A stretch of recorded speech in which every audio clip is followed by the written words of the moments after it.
What is going on, everybody? How are we doing tonight? I went a little early. Let me get this set up. I'm playing with a different little setup to do to view comments on. So let me get that, make sure it's working. Maybe I could actually see it better. Sometimes the StreamYard comments aren't always up to date. How's everyone doing tonight? Hopefully everyone's doing well. If you saw in the comments, I did put Curtis at Mystery Pop Theater. He is very close. 41 subscribers away from 1K. So I thought, well, you know, we're on here tonight. Let's see. If we can get Curtis to 1K by, I'm done with the stream tonight. 11, you know, say 11. I will do a $50 plus anything mystery box. We'll pick it tonight. All you have to do is go to that video that's right above. Moderators, if you want to link that video up, keep linking it up throughout the stream. I'd appreciate it. And go to it. Put the Luau'S sent me. And I'll pick someone off that comment if we can get him to 1K tonight. So I think he's under 40 now. So I'll keep my eyes out. Spread the word. Stay subscribed and all that good stuff. But let's see if we can get him. It'd be a great milestone to help Curtis get to. See, I like doing that stuff and not telling him that it's coming. So we'll do that. Can we get Curtis to 1K tonight? Let's see. Let's see. And I'm telling you, you guys would like. In fact, I'll even make it better. I will do a popping candy, and I'll do the $50 anything mystery box. I'll do both. And the anything mystery box, I'm telling you, there's some fire stuff there. I mean, there's a lot of stuff. Unbelievable. Unbelievable. Let's see what else. Let me see. As soon as I see the Poppin' Duo, we have a head-to-head. Yeah, there we go. Poppin' Duo. Let's get this done with first. So they won the weekly 2 weeks ago. And it didn't get here in time last week, but it is here this time. So, Poppin' Duo, you choose. I believe these are numbered, so let's see. Let's see what we got. Hopefully, anyone get into the big SMI mystery box tonight. The biggest mystery box they ever did. Very cool. I thought about it. It's this close, but I thought against it.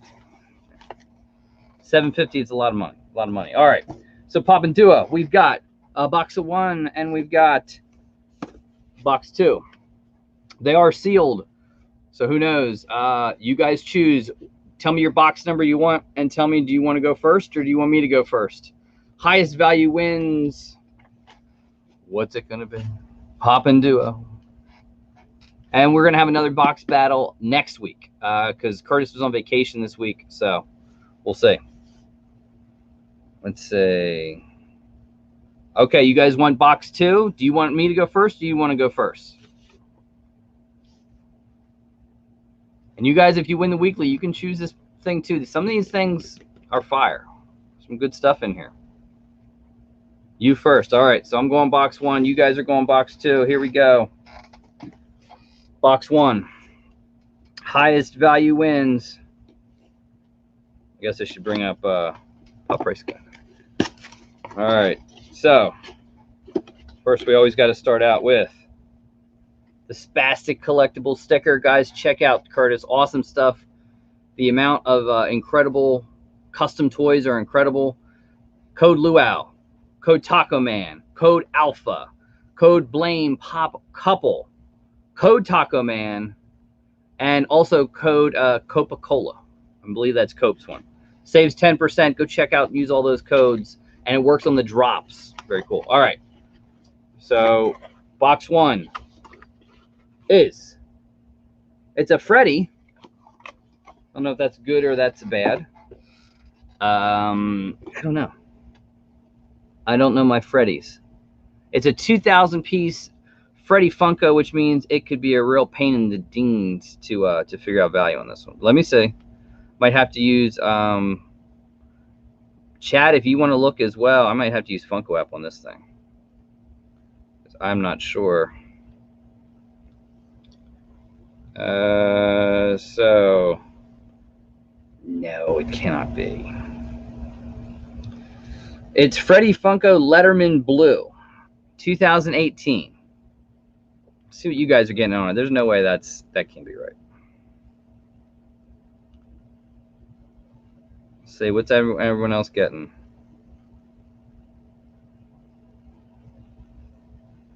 Let me try just Freddie Funko Letterman, put it in the PPG app, which is all over the place. All right, so this is a weird one, and this is why you got to wonder with Funko and PPG what's going on. This is Freddie Funko. This is Letterman jacket. These were $25 boxes, right? That's it. He's coming in at $80.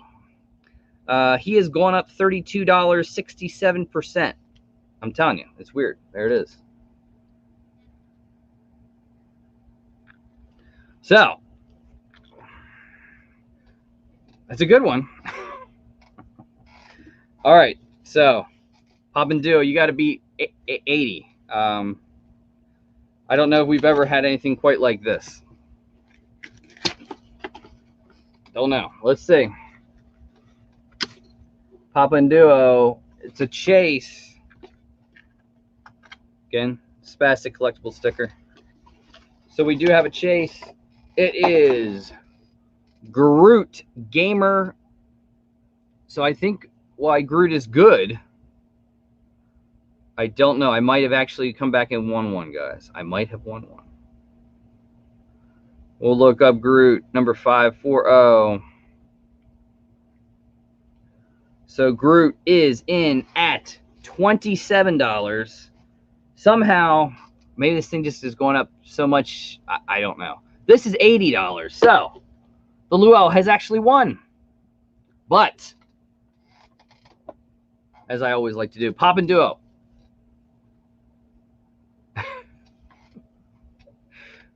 Do you guys need the Groot? Do you guys need the Chase Groot? If you do, hit me up and let me know.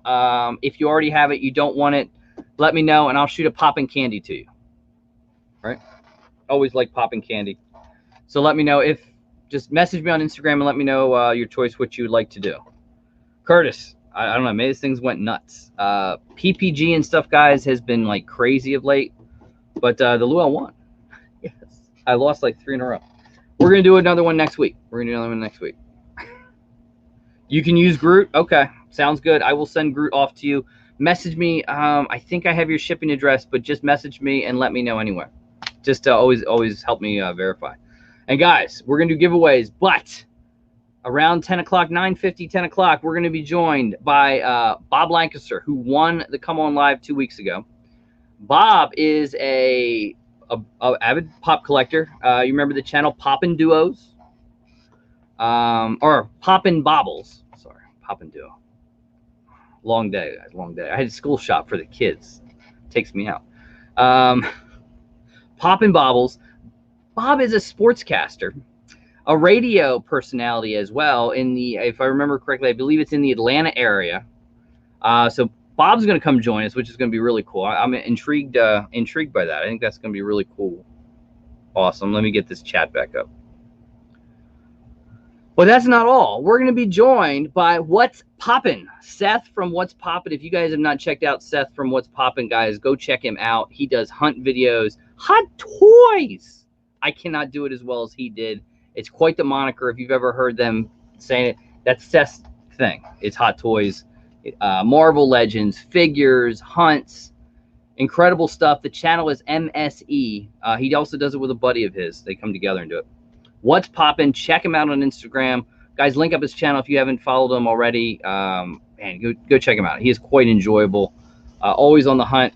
Sports, wrestling, his beloved New York Yankees. It's going to be fun having Seth on and Bob. Maybe we'll talk sports. Maybe we'll talk a little wrestling. Maybe we're going to talk some pops. Maybe we'll talk some hot toys. You just never know. Another thing I'm going to open up here is, speaking of wrestling, I love this company. I also love watching him. It's the big guy. It's Ryback. So I have used his Wake Up Unlimited Energy. If you guys want, I know you guys like energy drinks and sometimes people want stuff.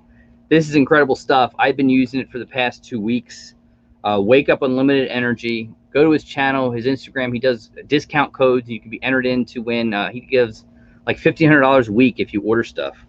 He gives free workout towels and sports bottles. But we sent him some cards to be signed. He actually opened it up last Sunday on his Instagram live event Ours was the first letter he opened up, and he actually showed a picture of this the channel sticker, which I thought was really cool. Let's see if I know I have a picture of it. I'll do a video or something like that and post it up. But I had to get the picture, like, you know, I had to screenshot it. But right there he is. It's the big guy Ryback holding up the Luau'S sticker, which was really fun.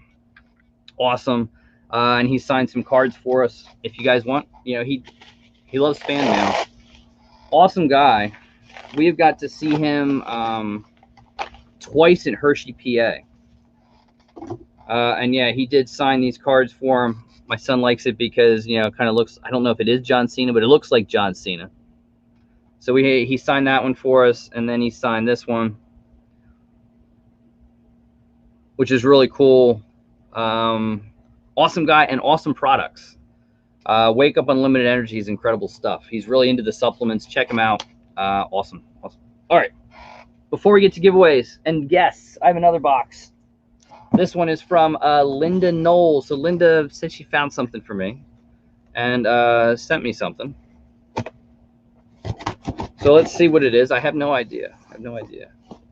Also, guys, don't forget, go support Mystery Pop Theater.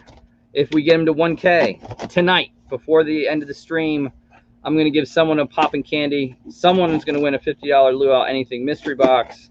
All you have to do is just comment, Luau sent me, and we'll do all that. All right, here we go. I have no idea what this could be.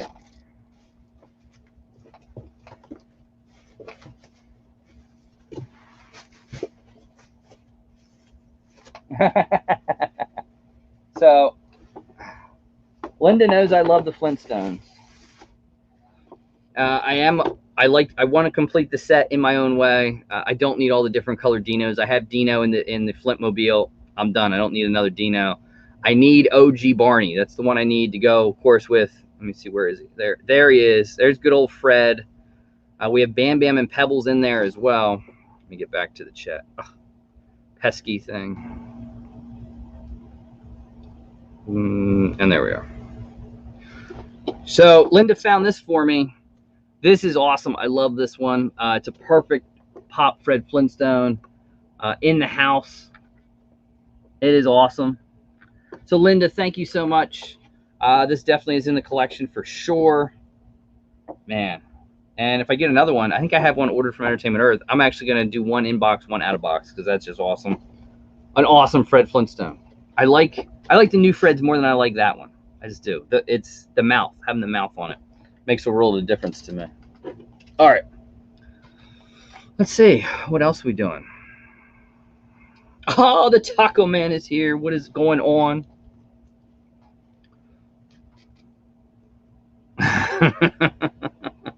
The ride or the house? The town. Oh, I gotta keep both. But I do have Dino in the Flintmobile. That was a tough one to get. I believe that was $7 a pop. All right, so let's see. Where are we at with Curtis? Let me see how we're doing with Curtis. All right, I'm going to keep track of this. Remember, guys, stay subscribed. All right, so where are we at? All right, 976, guys, 976. I think he was at 959, so we got him up a little bit. 1K. So we're not too far away. 24 away. Come on, guys. Tell your mother, tell your sister, tell your brother, tell your friends. Support Mystery Pop Theater. Awesome live stream this past, what was it, Curtis, Thursday night? Yeah, I like the Chase Roulette with the SpongeBob Pez. I like that. And I'm not a Pez guy. I'm not a Pez guy. And Papa and Duo, we got to have you on in the very near future as well. Be fun. Also, I give my best to Pop Scott. I don't know if Pop Scott's watching. I know he's taking a break from YouTube. Pop Scott, I hope you're doing well with the keto. I hope you're well and everything like that. Also, shouts out to anyone that's kids are going back to school. I got 2 weeks countdown till mine go to school, and I've had to do school shopping with them, and it sucks in COVID. I had to go to Foot Locker today. Absolutely ridiculous. Their stocks sucked. They hardly had anything. It was awful. Awful. All right, let's do some giveaways.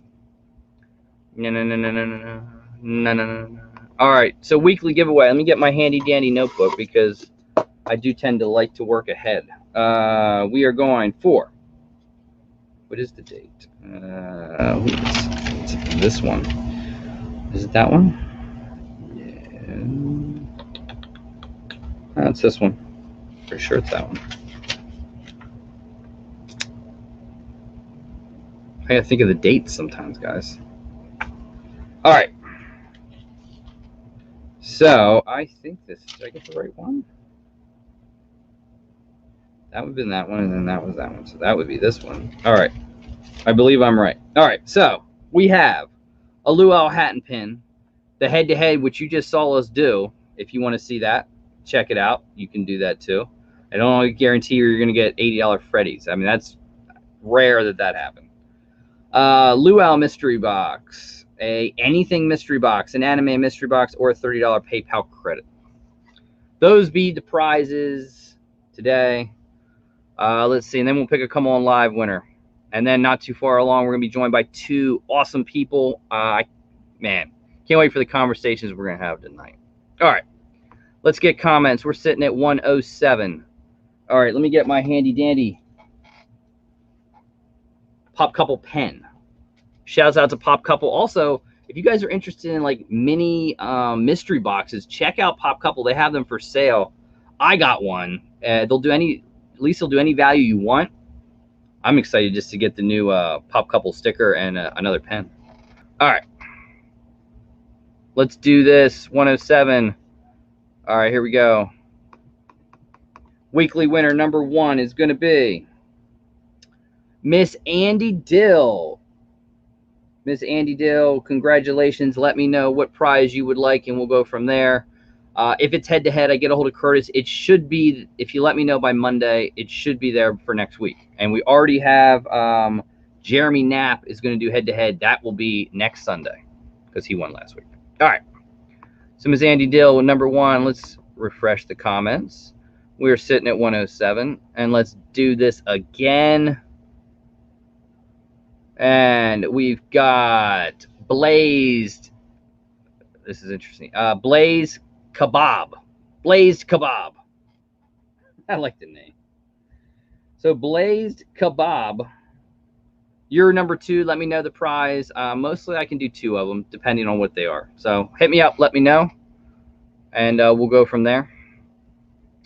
And let's do this. We'll do that. And then we'll do this. And then we're going to let come on. And let's see what we got. This is Come On Live. You would join me next week. We also have another person going to come on next week as well. I believe, or I might be wrong. Anyway, we're going to be joined by 2 people next week. Come On Live. Let's do it. And the Come On Live next week is going to be Pop and Son Pops. Guys have never been on, so that should be cool. Pop and Son Pops. Awesome. Great supporters of the channel. Guys, go check them out as well. Doing some awesome stuff. And I always love their intro.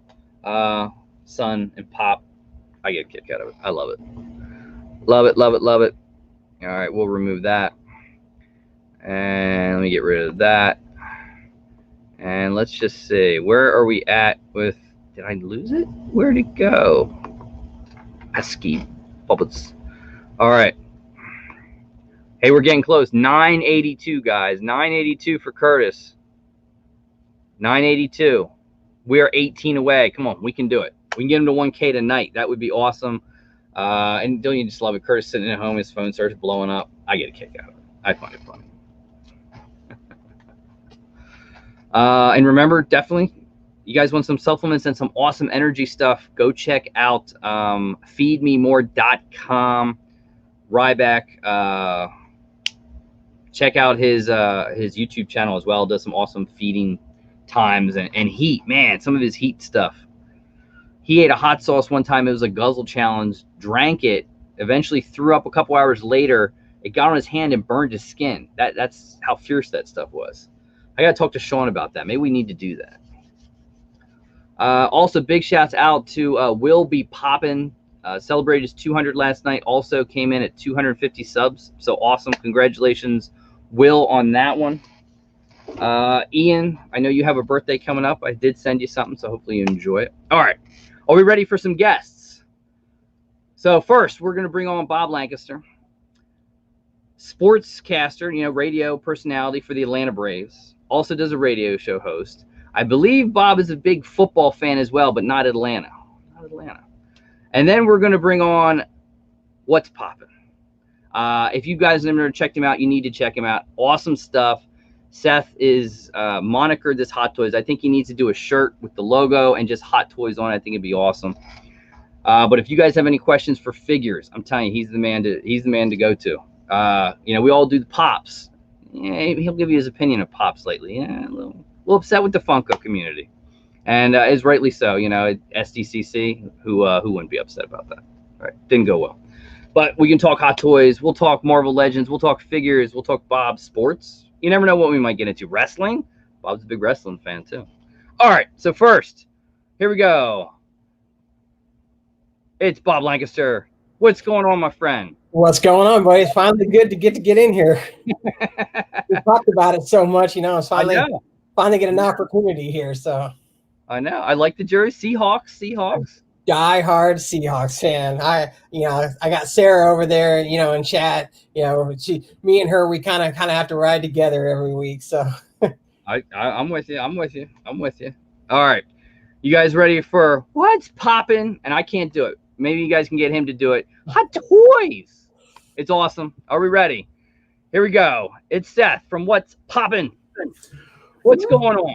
What's poppin', everybody? I'm going to hit you with the Hot Toys. Hot Toys. That's legendary. Oh, it's awesome. What's going on, guys? You need to get your logo and you need to do a shirt with that Hot Toy. It's awesome. I love it. People have told me I need to do shirts, hats, stickers. Listen, it is what it is. I mean, I'm having fun with it.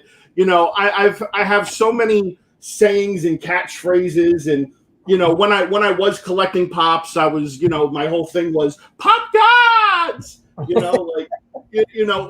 It's a gimmick though. It's something fun for and it sticks with people, and it makes people not forget you. So that's your thing with Hot Toys. I'm telling you what, it's like. Yeah, and you had your son do it. I saw the Instagram where your son did it. Yeah, my son, my little guy's a riot. He's like, "Hey, Dad, I like to collect Hot Toys." So it just it kills me. But listen, you got to teach them while they're young. That's the whole thing. So absolutely. So Bob, radio broadcaster for the Atlanta Braves, right? Now that was last year. This year, I decided to change it up. I'm actually doing NBA and WNBA, the Hawks and the Atlanta Dream. Baseball was legendary last year. It's something that I'll never forget. I'm a huge Atlanta Braves fan, but very tough for the smaller radio, which I do. It's tough to get in. The flagship radio station that does the Atlanta Braves broadcast is very protective of their rights. And so there was a lot of backstage drama that I just didn't really care for. And so the Hawks and the Dream are way more accessible. So we decided to do that. And then I do Georgia Tech football, and that's sometimes basketball for Georgia Tech. But this year it's kind of changed everything. The radio show kind of got put on hiatus because we haven't been able to be in the studio. So we've kind of transitioned to a podcast format for now. And then once everything settles down and it gets back to whatever semi-normal there can be, we'll look at, setting back up the radio show on a weekly basis. But it's been a heck of a ride. I mean, I think it was probably about 3 days after you profiled my channel. And so, and I had wrote an article. I wrote for a website.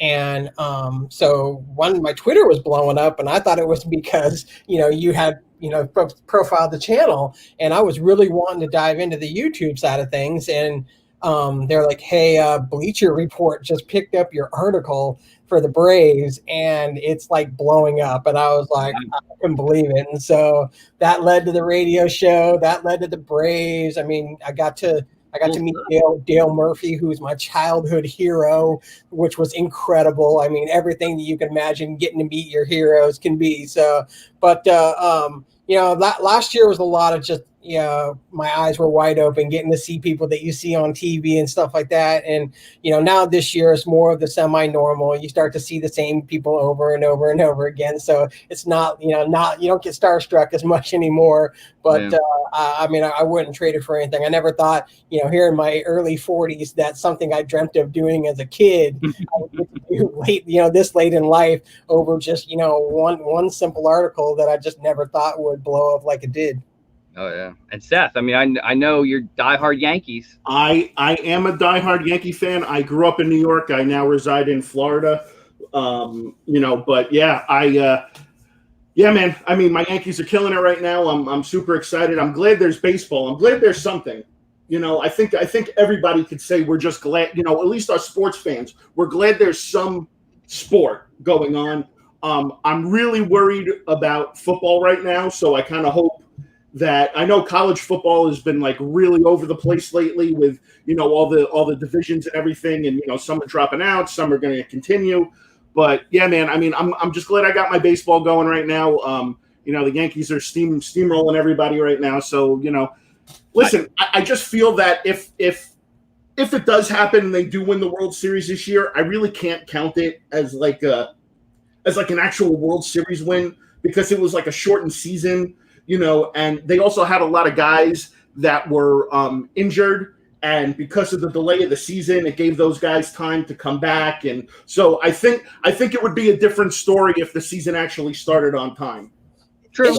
It's just nice to have something to cover. I mean, for 3 or 4 months, I literally had so much free time. I didn't know what to do. I told Andrew, I was like, this is why I'm so glad that we're able to do this now, because I haven't had this much free time.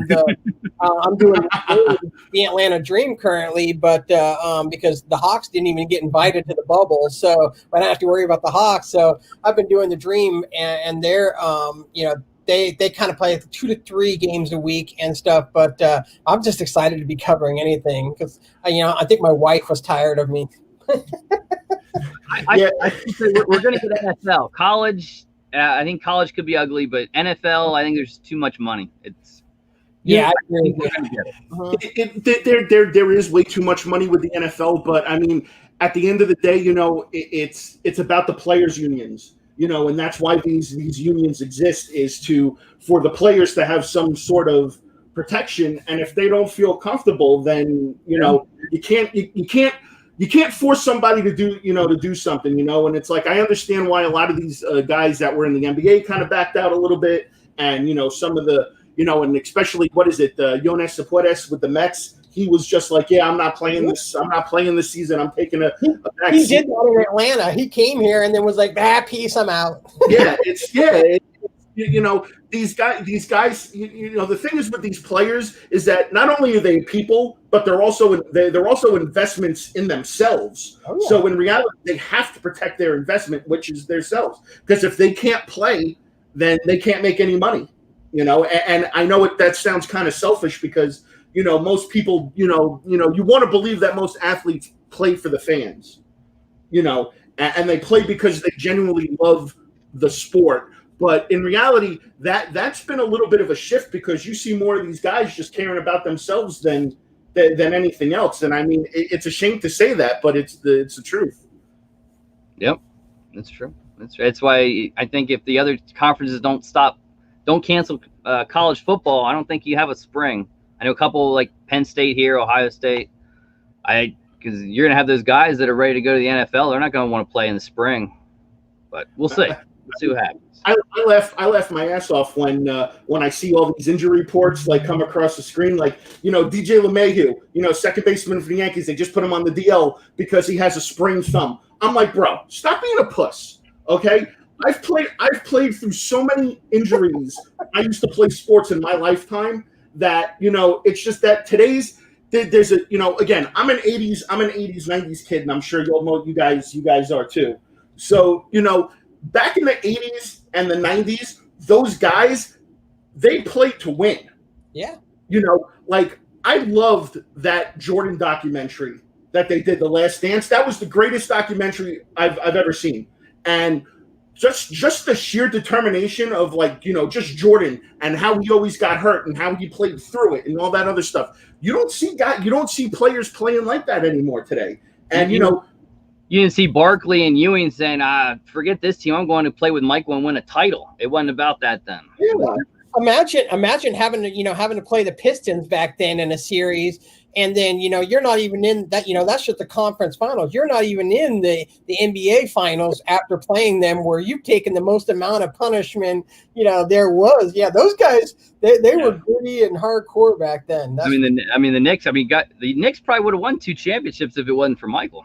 Well, the thing is too is that it's funny because if you look at the way that the way the NBA was played back in the day and how loose they were with the fouls compared to as they are now, it's mind blowing. It's like if you even look at a player the wrong way, it's a foul. I mean, it just makes no sense. It's like these guys. These guys are out there to, they're supposed to be tough guys, especially in football. I love when a guy has to sit out because he's got turf toe. I mean, come on, dude. Come on, really? I mean, is that even a real medical diagnosis? To me, with all these silly injuries, it just, it kills me. I feel that it ruins the sport. It ruins in my mind, it ruins the player's integrity as a person, and also just shows them what kind of person they are, that they're not willing to put it all on the line. And that, to me, that kills me. I'm just trying to admire the Hot Toys behind you. Yeah, I actually just got done redoing my setup like a couple of weeks ago. So yeah, this is the new setup. I had all the Hot Toys on the other side of the room, so I kind of wanted to get them, behind camera so people could see and make it more visually appealing. Especially since I moved out of the pop game. So I mean, listen, I'm not salty. I'm not salty about Funko. I mean, I just, it's just to me, it's just oversaturated, and the thing with, what I learned is when I started collecting figures and Hot Toys is you could do way more with those than what you can do with pops. It's either you take them out of the box or you keep them in the box. With figures, you can take them out of the box, you can pose them, you can create scenes. They come with all these accessories and everything, and to me, it's just more interesting. But yeah, the whole thing that kind of set me off with Funko was what just happened during SDCC.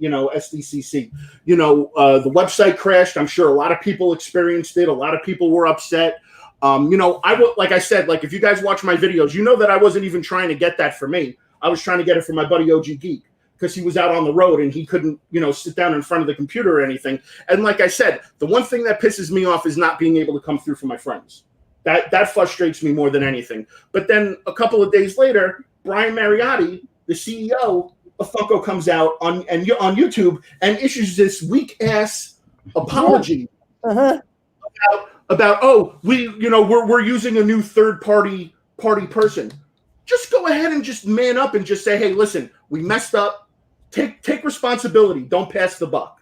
And that's what pissed me off is that he basically passed the buck and put the blame on the third party vendor that's hosting their site. This happens 4 times out of the year with Funko because it happens during New York, San Diego, Emerald City, and then around Christmas time when they do their 12 days of Funko or whatever it is, and they know their website's going to be flooded. So why not bump it up to protect that stuff from happening?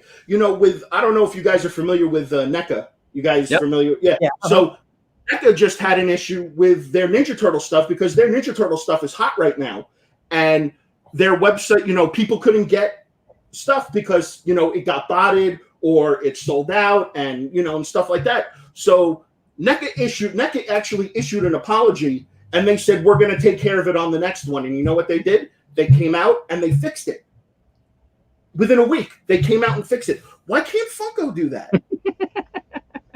I'm sure Funko has more money in their pockets than NECA does. Oh, I'm sure. And you're telling me that a smaller company can come out and fix it and you can't? I mean, it doesn't add up to me. I mean, like I said in my video, at the end of the day, the guy, they can issue all the apologies they want, but in reality, they don't care. They sold out of their pocket. They sold out of their product, and they got their money. So I can't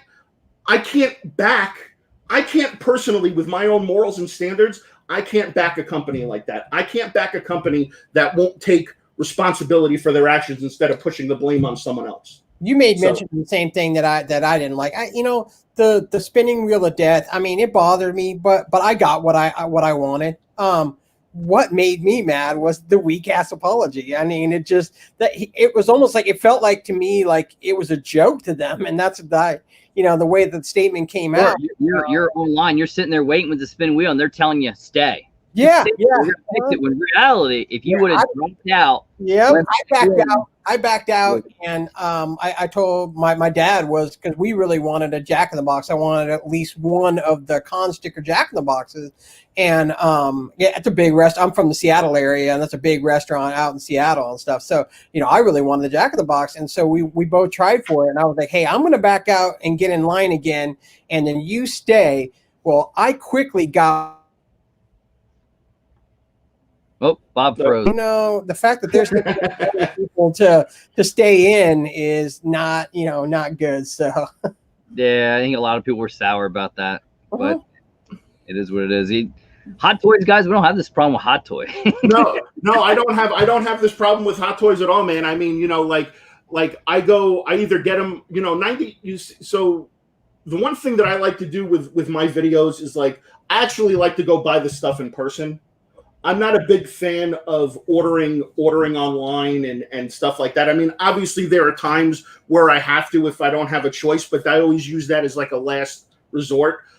I like going and finding it in person because there's a genuine excitement when you find the one thing that you're looking for, and you get to share that experience with people who follow you, So a lot of the Hot Toys I buy, yeah, there's a few there's a few comic shops around me that have them. There's a few that I've bought off Macari. There's a few that I bought off of some Facebook groups. There's a few that I pre-order from Sideshow just because I know it's going to be a really popular one, and I want to guarantee that I get it. Yep. But for the most part, I'm just kind of most of the time there is no purpose behind my hunts. I like to fly by the seat of my pants. If I see something I want, I'm gonna buy it. It's been a routine now where at least hasn't been one video within the past 6 or 7 where I haven't gotten a Hot Toy. It's becoming great. It's becoming routine. Is it hurting my pocket? Kind of. But obviously I can't keep up the pace that I'm buying Hot Toys at, especially when they're $200 or $300 a piece, depending on which ones. But yeah, man, I mean, I'm just having fun with it. I'm having fun with the figures, and I'm just enjoying putting out content for people and having fun, and people come along with me on my journey, and that's what it's about. It's about having fun. I'm not like one of these other YouTubers that are out there that, I'm trying to make money or get sponsors or, if anything, I'm like the most unmarketable YouTuber there is, because I always say this all the time. I want to be the Howard Stern of YouTube. I don't hold back in my videos. I curse, I say whatever I want, and I say what I'm feeling, and it's a genuine thing. I'm not putting on a song and dance. And there's people that I've met from YouTube that can contest, the same way I am on camera is the same way I'm off camera, and and that's why people tend to gravitate towards me, because I'm I'm so-called unquoted the truth. So it's it's all about the turtle dick. That's a thing too, if you guys don't know about that. So my buddy OG Geek is in the chat. He's my hunting partner in crime, and he's such a huge Ninja Turtle freak that we went on a hunt one time, and we were in Orlando, and he was like, Seth, he's like, come check out this Ninja Turtle I found. So I'm looking at the Ninja Turtle. I'm like, bro, that Ninja Turtle's got a dick. And he's like, no. He goes, it's a tail. I'm like, bro, that's a flat out dick.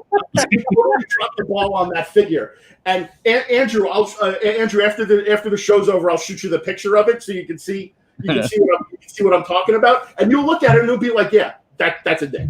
There's no end with. So of course, moving forward now, he is known as the king of turtle dicks. So that's why everybody's putting turtles and eggplants in the chat right now. Yeah, you made mention of the thing that I love the most, the hunt. That to me is, what I love the most about, collecting and stuff like that.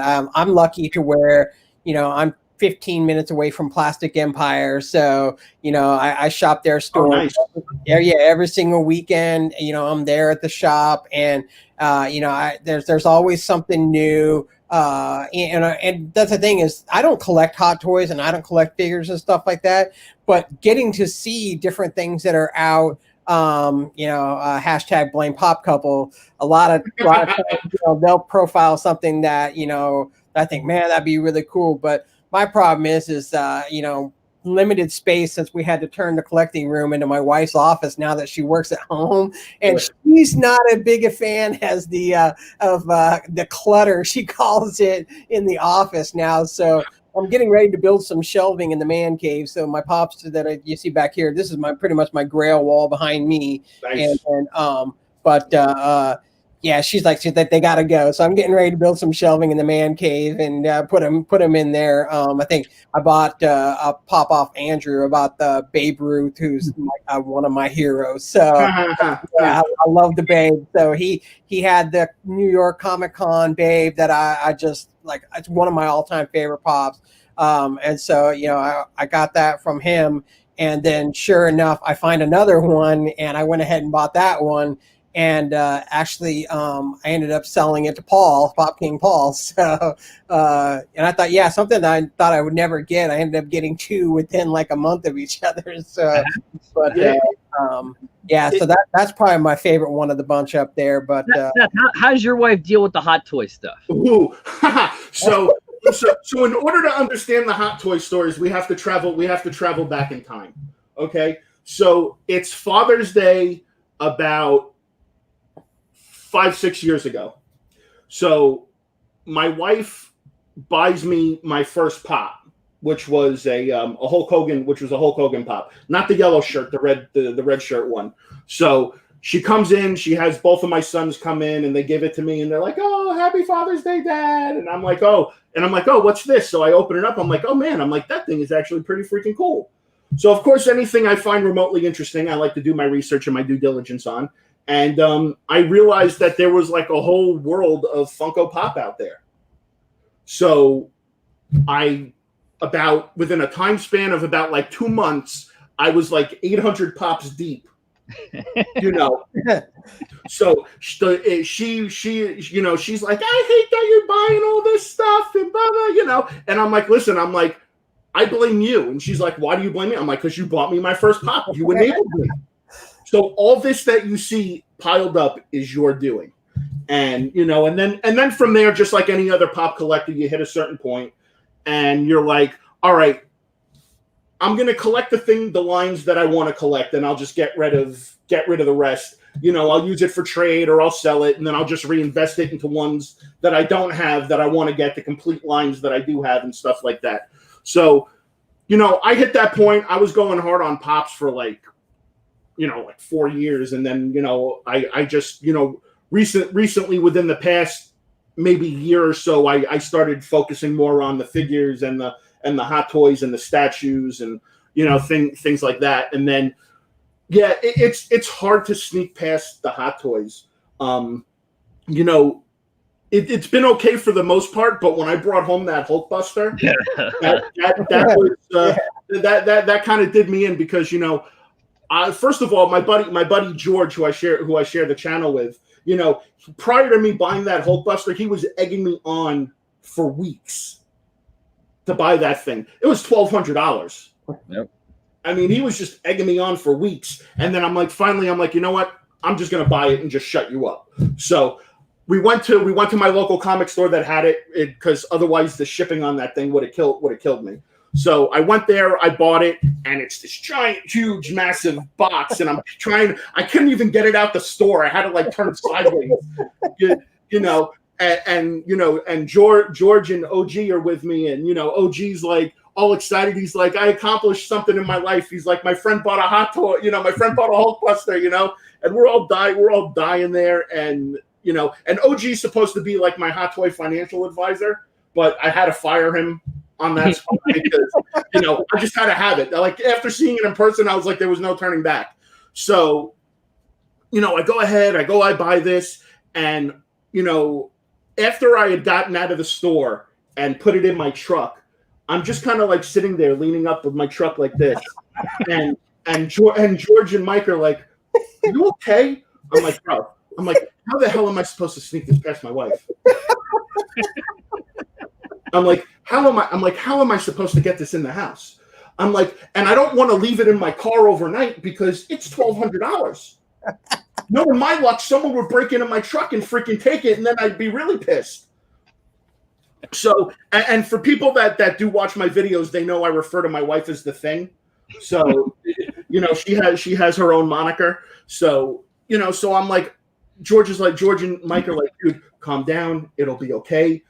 Just wait for her to leave the house and just bring it in. And I'm like, nah, you know what? It's one of these things that it's just better if I do it like a Band-Aid and just rip it off, because either way, she's going to come in. She's going to see this massive box sitting somewhere. So, of course, I pull up to the house. I call her. I'm like, hey, can you open up the front door for me? And she's like, yeah, sure. So she comes to the front door. She's standing there. And I'm like, walking with this box. And I walk through the door. And her exact words to me were, what the F did you buy now? And I'm like, you might have a Hulk, but I'm like, I have a Hulkbuster, and she's like, she's like, I don't even know what to say to you right now. She's like, just get out of my sight, and I'm like, all right, I'm like, whatever, but, people don't realize that, we have separate accounts. It's like we have a house account, we have a savings account, then I have my own account that I use for, my hobby and stuff like that. So it's like, technically, it's not really house money, so I don't understand why she would be upset. But I mean, I kind of understand that she's probably like, that's $1,200. That could have been a vacation to Disney with the kids and, all that other stuff. And I'm like, woman, collecting's a little bit more important right now. I'm like, I'm sorry. A Hulkbuster is a once-in-a-lifetime piece that you come across. And, and it's just, it's funny, but she's over it. She's over it now. She, comes in the room and she, looks at it. She lifts up the head. She's like, oh, look, Iron Man's in there.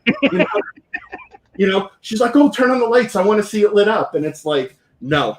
I'm like, it just stays put. I mean, you can actually see it right there. Part of it in the upper, in the upper corner, but it's like, man, it's like, yeah, that was like one of the hardest days ever of trying to bring home anything I bought. I mean, I could have bought a car and she could have been like, oh, okay. Why did you spend $1,200 on a Hulkbuster? And it gets even worse with my family because my older brother is my biggest hater.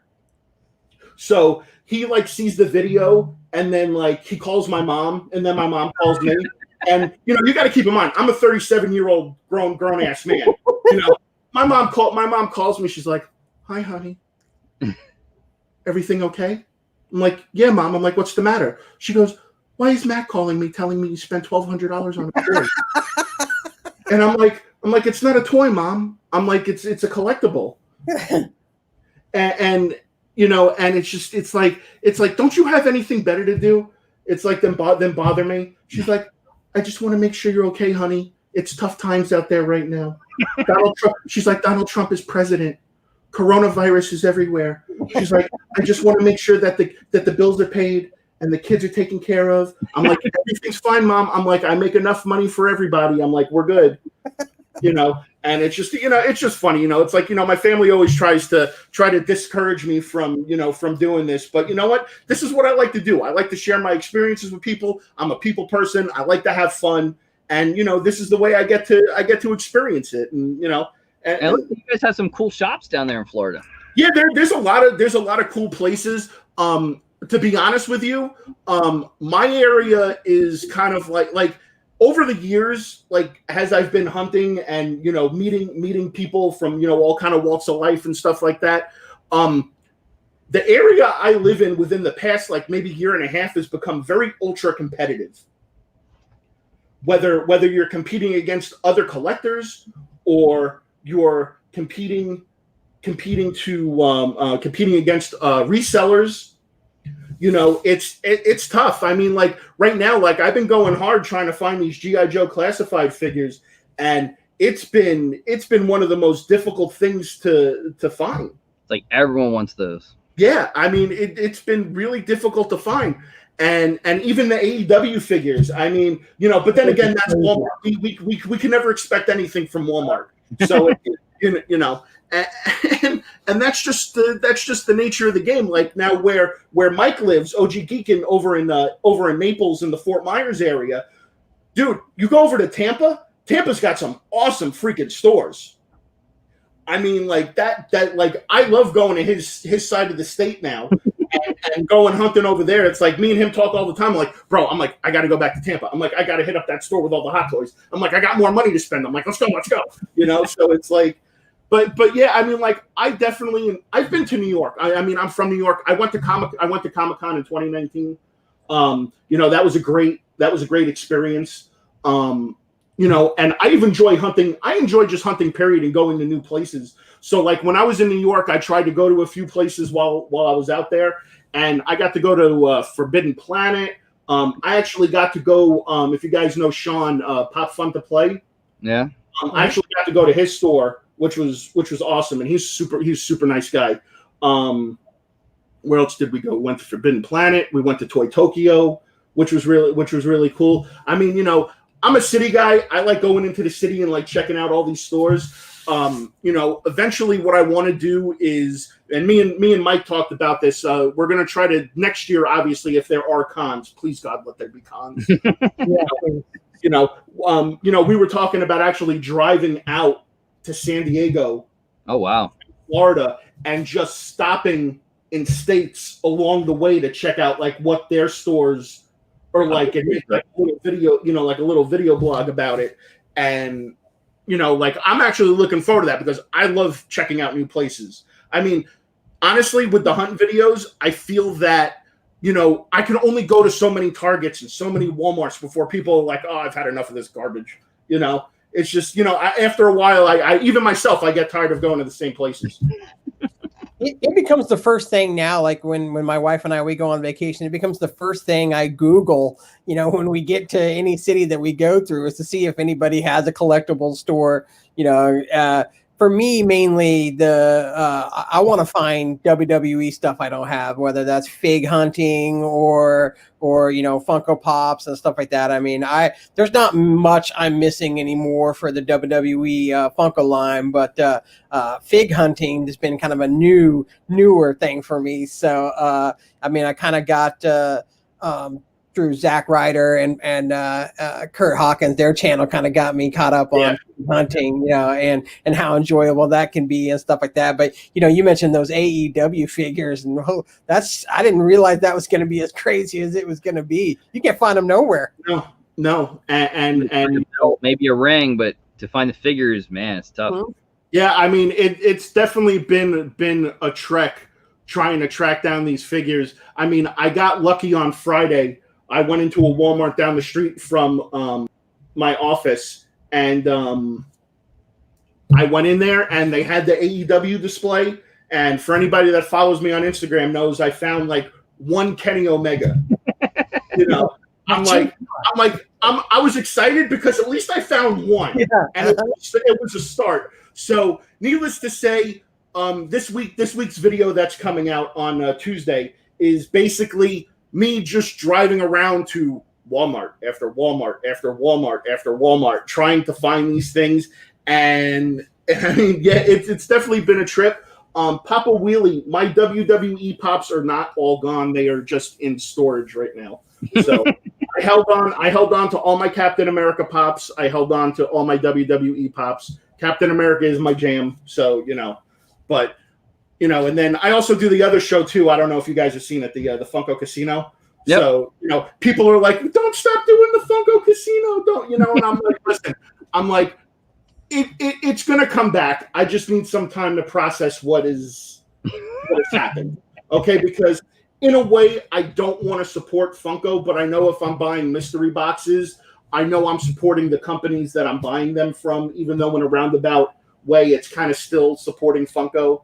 But and I'm all about helping. I'm all about supporting, small businesses, local businesses, all that stuff. Come on, Mike. That thing is damn ass heavy. And come on, man.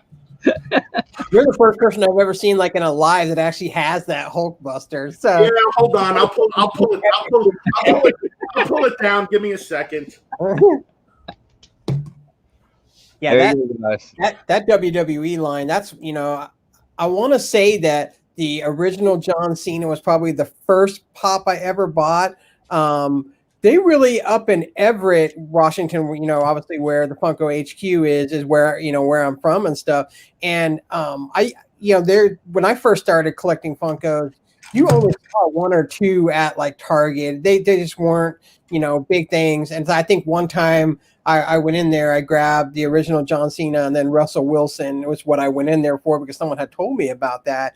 And, I never thought that it would grow into what it's grown into now. Oh, yeah. Or else I would have grabbed, like Ace Ventura, which is like the number one on my list. I used to see that all the time when I originally went, but I thought, yeah, I don't need that. This will be like Beanie Babies after like a year. Nobody will ever want. We gotta make this thing big. Yeah, that's awesome. Look at this. Yeah, so it's got its arms, the fingers articulated, the head opens up, the Iron Man is right there. Yeah, this thing is just like epically ridiculous. I mean, it lights up. I mean, but when I did the review on this, I made it abundantly clear to specify how much I hate putting the batteries in here. There is a special place in hell for the guy or for the engineer whoever came up with the design where the placement where the batteries go, how small the batteries are. I mean, when you buy a hot toy and you have something of this size and magnitude that takes those batteries, they give you I actually counted, there's 30 batteries that went in this thing, and they give you like a little thing of tweezers to like help you kind of guide, and they're like those little tiny watch batteries. And it, God, man. And the thing is, too, is that where the batteries are, there are pieces that are magnetized. So the batteries like shoot out and go to the magnet while you're trying to put them in there. I mean, dude, honestly, it took me like about an hour and a half to get all the batteries in here. And for those of you guys who don't know, with Hot Toys, if you see, some arms have little batteries like that. It is a labor of love, guys, to pose Hot Toys, to put batteries in Hot Toys, to change the arms, the heads. I mean, you could sit there for hours and play with it. It's what it is. The first hot toy I ever bought was the Captain America from Endgame, and I took that out of the. It took me a while to get it out of the box and get it on display. It's actually right up there. But I mean, you have to be so meticulous when you're taking it out of the box and you're putting the accessories on it, because it is as delicate as people think they are. It's like if you move the fabric of the arm back too far, you might tear the sleeve, or if you're trying to force the shield on, you might tear the strap off. And, I've already experienced some mishaps with the Hot Toys, and I'm not going to mention that because, I don't want to come off like I don't look like I know what I'm doing. But, these things are awesome. They are, part of the evolution of collecting, as I like to refer to it. I always joke about like how pops are a gateway drug. You start out collecting pops, then you move into Marvel Legends, then from Marvel Legends you move to Mezco, then from Mezco to NECA, and it just goes on and on and on. And then next thing you know, you're buying statues that are like in the upwards of $1,000 to $2,000. And it gets crazy. It gets out of hand. If you want to do this, you gotta have deep pockets. And unfortunately, my pockets don't run as deep as people think it does. But But it was, again, like I said, it's a labor of love. It's fun collecting these things. It's awesome getting to pose these. The portraits on them are just so spot on. I love when they ever put out an Iron Man, because the portraits that they do of Robert Downey Jr. are so freaking spot on. I mean, it's scary. It really is. Absolutely.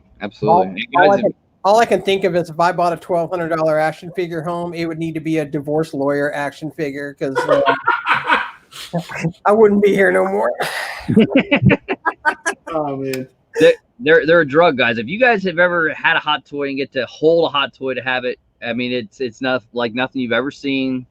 It's a very special collectible. It is. It really is. There's so much detail that goes into these, that it is truly amazing. It's like, if you guys have local comic shop, like, even if you don't want to buy them, and I get that, even if you don't want to buy them, but you see them in a comic shop and they have them on display, I mean, they are really a sight to behold. I mean, they really are. The Iron Man guys are insane. The ones that die cast, they're unbelievable. Like Star-Lord Deluxe is like, What's and to me is how picky, like, the designers, knowing that the people that are buying these, how picky they're going to be to every single detail, because they know every single detail of Iron Man, and the Hulkbuster and stuff like that. The fact that they're still able to hit it dead on with the figures that they make, that's what's incredible to me. I mean, they do have an amazing team of designers, that are specifically, that do this stuff. And there's been a few of them that, like, people were like, oh, are you going to get this? And I look at it and I'm like, meh, it's like, what is it? They just released the Ant-Man from the Ant-Man. God, if you see that portrait of Paul Rudd, God, that is like the most un-Paul Rudd looking portrait I've ever seen in my entire life. It was so horrible, but regardless of the portrait, the suit and with the helmet is really great. But again, sometimes I like to pose him with the portrait, and I couldn't do it. I couldn't pull the trigger on that one. That was a tough one, but man, there's some incredible Captain America. The Endgame Captain America is coming out. Yep, I have that. Captain America is coming out. I pre-ordered that Endgame Captain America almost about a year and a half ago, and it was actually supposed to come out I was actually supposed to get it in April. And obviously, due to COVID and all that stuff, it didn't happen. So I'm still waiting to get it. It's like, that's like the one thing, like, I've been desperately waiting to come in. It's like, I need it in my life. It's like that. That's how much that piece is to me. It's like, I need it in my life. Yep, that's an awesome one, man. I mean, guys, if you guys ever want to go to Sideshow, take a look at some of the portraits. They're incredible. The Spider-Man Tony Stark, where he's in the skeleton, is insane. Yeah. I mean, it's a small part of the movie, but it's so good that the way they did that Iron Man is incredible. It's awesome. They kill it. They definitely know how to kill it. They definitely know how to get my money. Whiplash looks really cool, bringing that back out. If you guys went Star Wars, and there's a new Luke Skywalker from the speeders, the pilot suit. Yeah, that a lot of people are actually kind of a little upset about that, because they actually people are complaining that they reused that portrait from the Return of the Jedi. So, I mean, to me, listen, at the end of the day, it's either you like it or you don't. If you don't like it, you don't have to buy it. No one's holding a gun to your head. But obviously, if you're a completionist, then I see your debacle. So. And some of the other ones, guys, John Wick, for the people that have John Wick, is an unbelievable hot toy. He's sitting right there. That was awesome. That's one of my favorites. I couldn't wait to get that in. It was like the Keanu Reeves portrait is just, you know what? Let me put Hulkbuster back up and I'll pull John Wick out. Hold on. Then we'll have to get into some wrestling, because I think we're all wrestling fans here. Oh, diehard. For me, it's pretty much sports and wrestling. That's pretty much what. Wow. now, especially now that I'm doing the sports thing. That's no time to watch TV, but I won't miss anything that's on that's wrestling. And now my wife, who when I first met her hated wrestling, has now gotten to the point where she has to be watching it every single week with me. So that makes it even better. So that's probably about the one thing we agree on. But it's funny, she got into it because of the Total Divas. So yeah. It's a little tough to watch. Certain ones I can watch AEW. WWE without the fans is tough. Mm-hmm. I think all wrestling without the fans right now is rough. It's rough. So here's the John Wick for you guys, so you guys can get it. Awesome. And there's a lot, guys. If I would tell you, if you could only buy one hot toy, I would tell you Iron Man, Captain America are my two faves. But this one is very close. This is probably one of the top 5 in my collection. But From it's the coins, the guns, the suit, the tie, the shirt, it is insane. The face looks like, as good as any I've ever seen. That's what I first saw that one. I was like, you to be that spot on with Keanu Reeves' face is unbelievable. That's what they do, man. They kill the portraits. To me, that's what makes the hot toy. If you put a good you get a good portrait going on it, then you know what, you're not going to have any issues. Nope. Yeah, like that Joker. Oh my God, the Joker from the Heath Ledger Joker from a couple years ago. Scary piece. How realistic that looks. Yep. But like what you were saying, wrestling's been really, really hard to watch lately with no fans. WWE's product has been absolutely horrible, with the exception with the exception of NXT. I do enjoy watching NXT. I think a lot of good stories, but again, I contribute the success of NXT to Triple H. I think Vince McMahon right now is honestly killing WWE because he's set in his own ways. Obviously you've seen the success that Triple H is having. Maybe it's time you take a step back and maybe let Triple H take a shot at doing some stuff on the big shows, and let him see where that runs with that. But I like listening to Ryback and listening to some sort of behind the scenes of how since he knows it. Yeah, he's kind of cool with what he says on his wrestling podcasts and stuff like that. The thing I love the most about NXT is that I can completely miss every show up until NXT TakeOver, and the production crew can provide me with videos and of the storyline to where you're caught up to the minute the bell rings for each one of those matches, and you're just as engrossed watching, getting into the match because the backstory to everything. While you're putting the figure away, I was telling Andrew, I said my wife, she has never been much of a wrestling fan, but she started watching with me, and now she's hooked. But she doesn't follow NXT as much as I do. But we watch all the NXT takeovers, and she said, I love that I don't know any of those guys, but by the minute the video package is done, I feel like I've watched them their whole entire run through NXT. And I love that about NXT. And going back to what you were saying about Matt Cardona and Brian Myers, obviously Zack Ryder and Kurt Hawkins. Yeah. I actually had the pleasure of meeting Zack Ryder back. I think it was back before the coronavirus actually started. Me and George went to Galaxy's Edge when they opened up the new ride of the Resistance Rise, because we're only like 2.5 hours away from Orlando.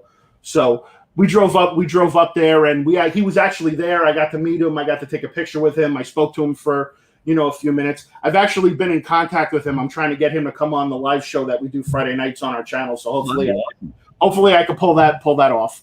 But super nice guy. He's so into collecting, and I one of the first things I said to him, I was like, Vince McMahon ruined your character. I said, as much as I hate to say that Vince McMahon ruined your character, I was like, you're one of those guys that I feel that are so underutilized that they needed to give you a push. And you know what? They totally screwed him over. Yeah, he wins that ladder match, and then the next day he drops the title. Yeah, and the next day they didn't even give the guy a fair shot at getting a run. And he got the biggest pop of them. The crowd was literally chanting for him to win that match. The entire match. It was terrible. One of the worst booking I've seen of a title. Vince has it how he likes to do it, and it doesn't matter if they get the pop or they don't. He'll end it, and he cuts them, and it's a shame. I'm glad he's over at AEW. I hope he finds the success that he's been longing for. You know, I know Brian Myers is bouncing around right now between like doing independent stuff, and he's also on Impact. Yeah. So you know, he made his debut the other night last week. I got to see that, so I was excited for that. So hopefully, he's another guy who gets a fair crack at a good run. Again, you know, I feel that, you know, going with the stuff that WWE just mishandles their guys. I mean, it's a shame that Finn Balor is back in NXT. I mean, Finn Balor was killing it. Yep. And you know, Vince McMahon just didn't like him. So, you know, they screwed up his character and they sent him down to NXT, and now he's thriving again in NXT. You know, so what happens if they have him come back up again? You're gonna ruin that one? I'm a huge fan of the Undisputed Era. I love Adam Cole. I am so afraid what's going to happen, that either they're going to bring just him up or they're going to bring the whole Undisputed Era up, and it's just going to be a complete wash of everything they did in NXT. I can only hope that their NXT contracts run out before they get brought up and they go over to AEW and they get their just deserves. There's so many guys in NXT that you just hope would never get called up. You know, Gargano. Vince would never know what to do with the Johnny Gargano. Tommaso Ciampa. Uh-huh. You know, it sounds like, you know, from what I've been reading, Ciampa's going to be in this new Retribution deal, and I'm praying that it's not. You know, that shit kills me. That whole storyline is just so, like, I'm watching Raw. I was watching Raw like when they first showed up and they just started destroying everything, and I'm like, what the hell am I watching? A bunch of 5'1" little skinny scrawny guys. Oh, it wasn't enough that they had to ruin it with this stupid Raw Underground that they're doing now at like at 10 o'clock. Like at 10 o'clock, that is just the worst. That is just the worst. I agree with you. I hate it. It's like, I get it. You don't have enough wrestlers that want to come because of COVID, so you're trying to find stuff to fill your time slots. But really, Raw Underground, you couldn't come up with something better. I mean, was like, who would have thought in 2020 we'd end Raw with MVP, Shelton Benjamin, and Bobby Lashley? Dude, you're so right. It's not even funny. It's true. It's true. And that's the thing. And, you know, and it's funny because, like, I always, you know, when I'm always talking to my buddies about wrestling and stuff, they're like, oh, I get so tired of them bringing back all these old wrestlers. They do it for nostalgia reasons because they're still trying to reach out to those old fans from the Attitude Era, which I grew up in, and the 2000s, you know, and all that other stuff. You know, when WWE decided to go PG, that's when it killed me. Yeah. You know, CM Punk is not only the greatest wrestler ever on the face of this earth, he is the greatest on the microphone. And I just hope to God one day that he just decides to come back because I miss him. I miss him dearly.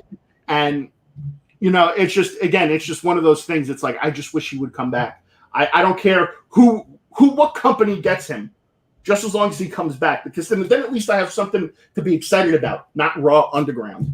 Did you happen to see, though, on I think it was, I don't know if it was SmackDown or Raw, but they went to TV 14 again. So looks like PG is on its way out. So listen, they can never duplicate the magic that they had in the 90s with D-Generation X and Stone Cold and The Rock. You know, the Nation of Domination, you know, the going to WCW with the NWO and all those other guys. They will never be able to duplicate that because of how sensitive the world has become today.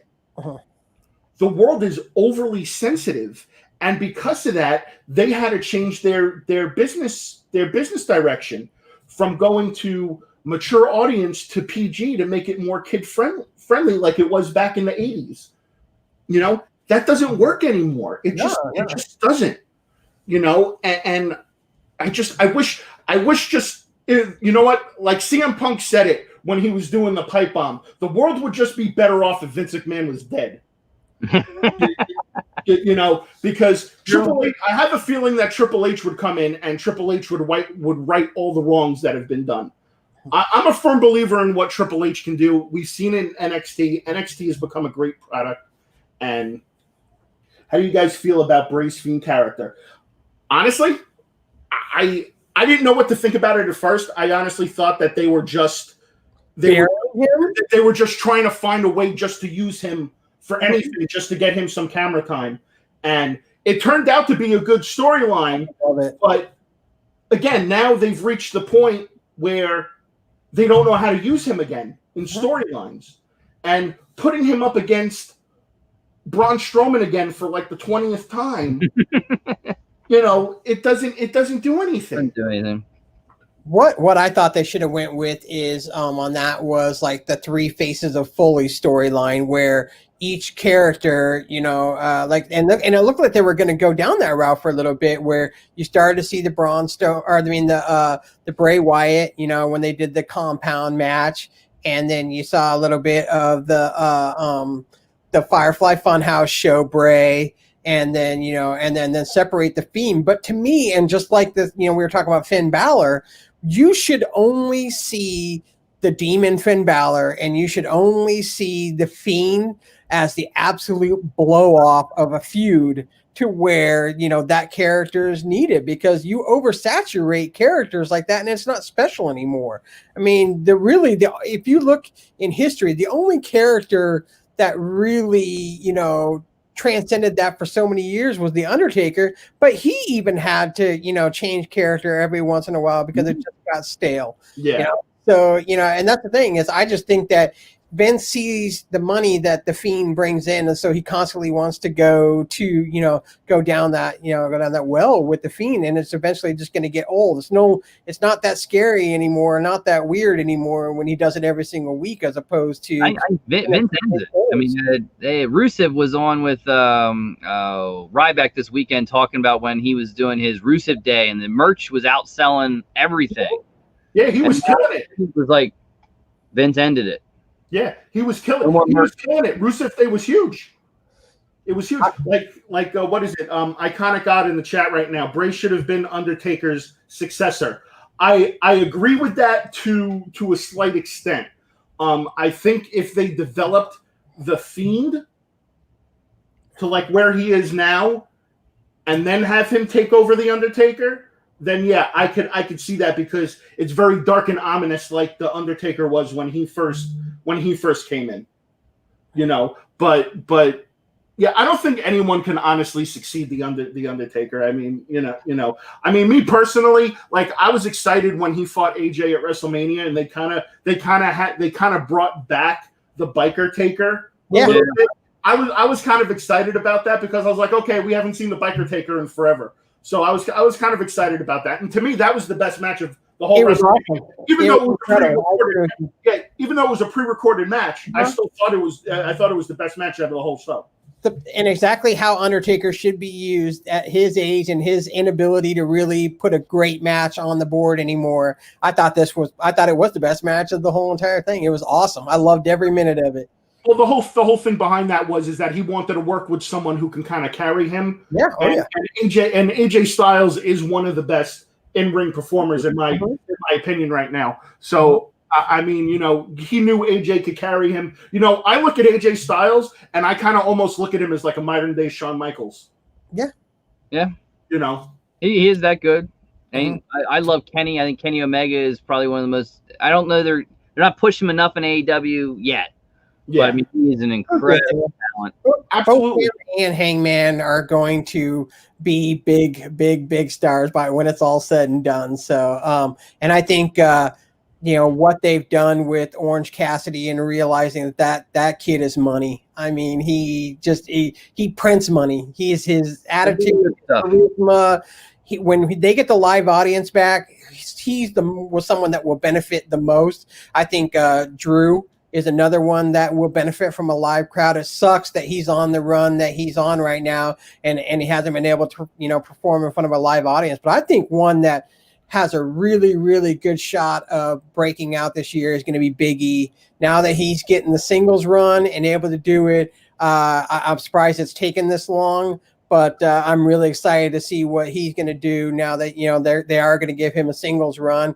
But I just, knowing WWE, they'll blow it. But I saw a question in the chat where someone asked if I thought they were going to make AEW pops. I want to say yes, but I'm afraid that the WWE license is so big to Funko, and knowing Vince and the marketing, that they will somehow make it to where, hey, you want to keep doing WWE pops, then we won't let you do AEW pops. That's scary. I don't think he's that vindictive. He doesn't look at them as a threat anywhere near WCW yet. I mean, it's still for AEW is still fresh. You know, they're still developing their characters. They're still developing their brand. He's got years. He's got years. I mean, they already made New Japan Pro Wrestling pops. You know, with Cody and Cody and Kenny. So, you know, if that was the case, he would have blocked that from happening. So I definitely see that there will be a definite run of I see it. AEW pops in the future. Yeah. And then they hinted some new ones. An old Stone Cold with a belt Funko Pop. I've heard that one. And a couple other. Otis, I can't wait. Otis is at the top of my list. See, so this is again. This goes back to dating with my issue with Funko a little bit, especially when it comes to putting out pops. We already have a Stone Cold pop. Why the need to put out another one? I agree with you on that. You know, why can't you put out characters that you haven't even touched yet? Mm-hmm. You know, they need to make a Drew McIntyre one. Which is the next. That's on the next line too. You know, they need to make a Drew McIntyre one. I feel that they need to make, you know, some more older characters. Like, to me, there needs to be a 2-pack of Legion of Doom. There should be no reason why there shouldn't be a 2-pack of Legion of Doom. Uh-huh. You know, they should definitely do a 2-pack of the Rockers with Shawn Michaels and Marty Jannetty. Well, I don't think Marty Jannetty is going to be being put on anything after pretty much admitting murder last week on Instagram. But mine is every week. I'm like, I send Funko a tweet because I want Ricky the Dragon Steamboat, and so that Ricky the Dragon Steamboat. Hacksaw Jim Duggan. Yeah, a 2-pack of Demolition. You know, they need to have a 2-pack of the Hart Foundation with Jim the Anvil Neidhart and Bret Hart, or they even make a 4-pack and they do the Hart Foundation where it was Bret, Owen, British Bulldog, and Jim the Anvil Neidhart. You know, like, to me, that's cool. Put out characters that people haven't seen yet. You know, but instead, we're gonna get another Stone Cold. We're gonna get another Triple H.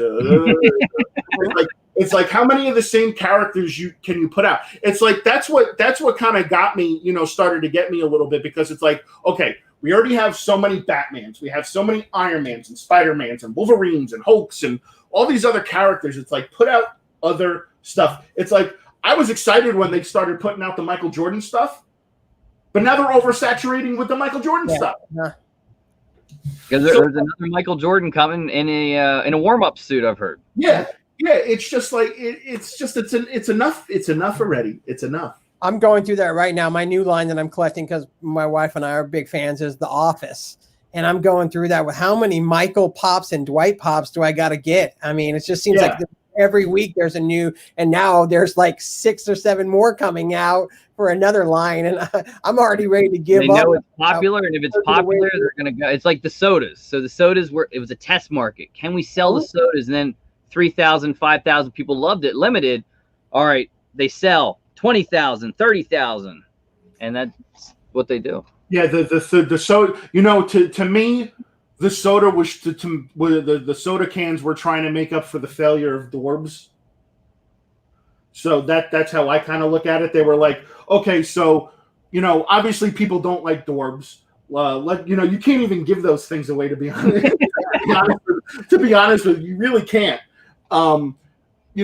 I go into stores sometime and they have them like marked for like 50 cents, and they're still sitting on the shelf. And it's like, I feel bad, because it's like, I want to take you home. I want to give you a good place, but I don't want to have someone's failure sitting in my house, So it's like, that. And then I think the soda cans are going to run its course too, and they're gonna die out, and then they're just going to find something else, you know. But yeah, man. I mean, like, you know, they need, again. Here's more WWE ones. They need to make a 3-pack of the Brood. You have Edge, Christian, and Gangrel. Greatest theme song ever, by the way. Yeah, and then they make them. Dark Parlor will try to work with the guys and get them signed, which is really good. And even here, even think about this, like what you were saying before. You could do the many faces of Foley 3-pack.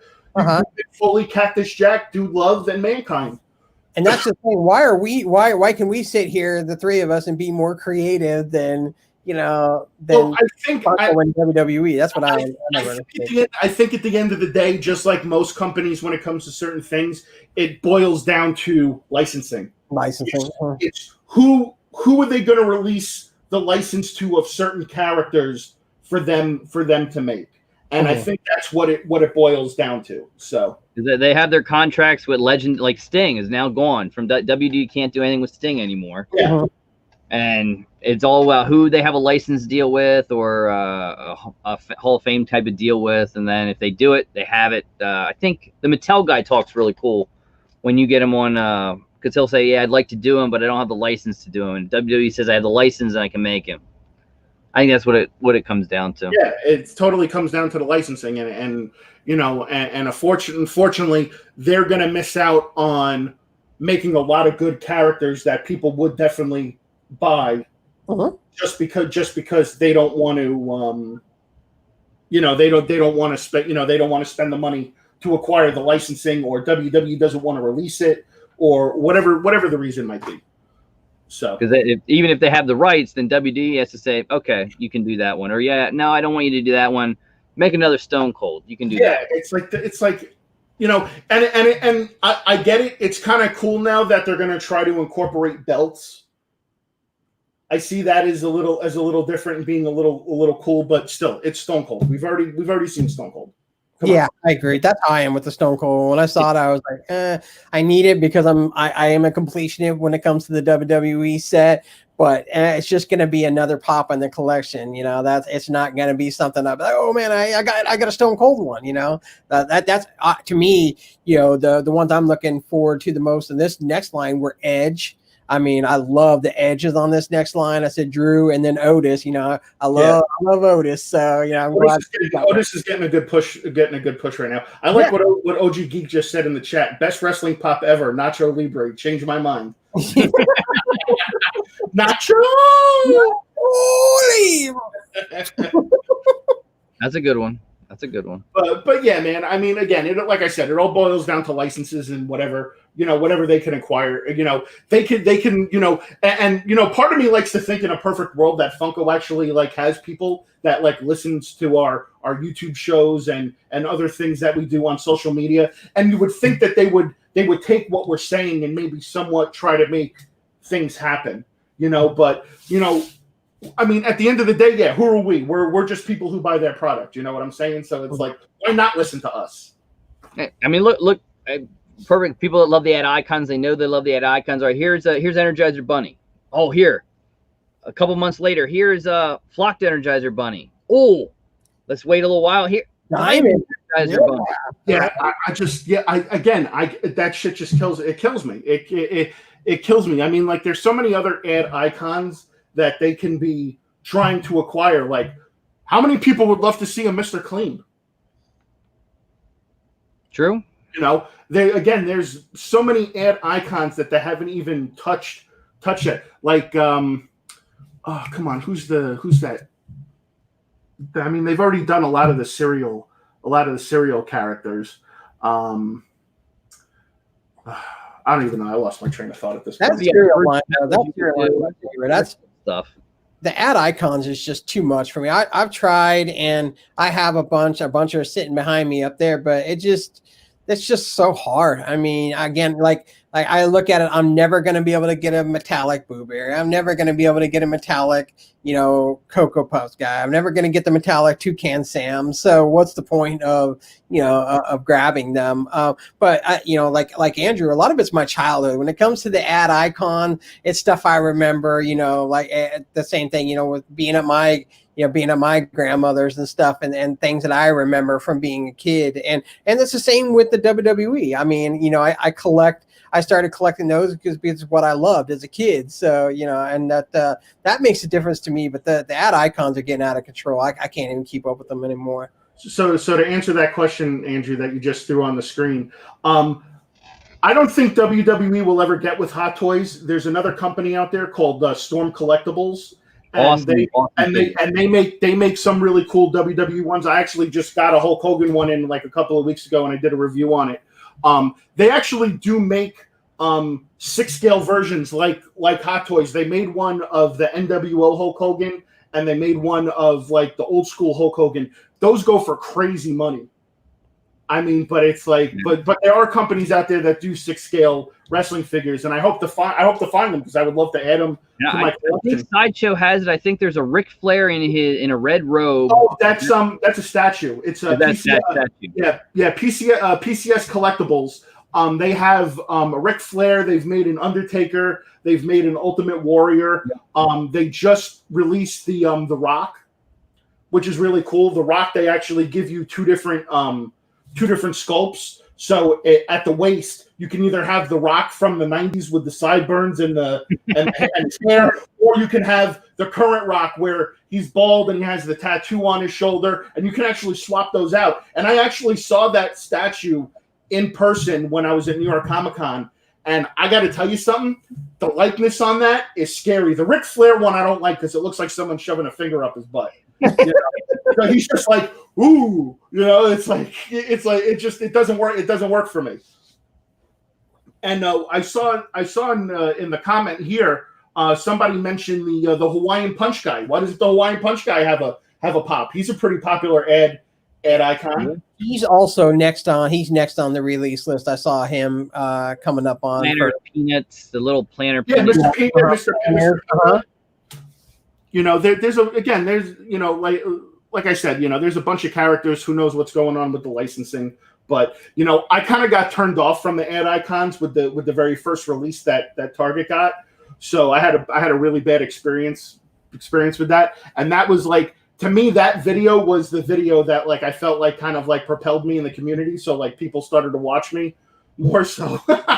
Yeah, I had a pretty epic Target rant. I'm known for Target rants. So, and anybody that, I think it was last year when I did San Diego last year, I was in the middle of the parking lot and I just like lost my shit. I was just like, effing Target, this, that, like every kind of profane word that is in the dictionary just came out of my mouth. And my buddy, again, George, who I share the channel with, he was like, bro, he's like, you can't put that video up. He's like, we're going to get so hit by YouTube, And I'm like, dude, I'm going to put it up. I'm like, watch what happens. So the thumbnail is great. Everybody loves the thumbnail because it's like me giving the middle finger outside of Target. And honestly, that video got me like 15,000 views. I was like, holy crap. I was like, that was like one of my highest watched videos at the time. So, I mean, people like, I should say this the right way. People like a loser. People don't like winners. People don't always like seeing the good guy at the end of the day getting what he's looking for. People like to see failure these days. And if my failures bring enjoyment to the masses, then so be it. So.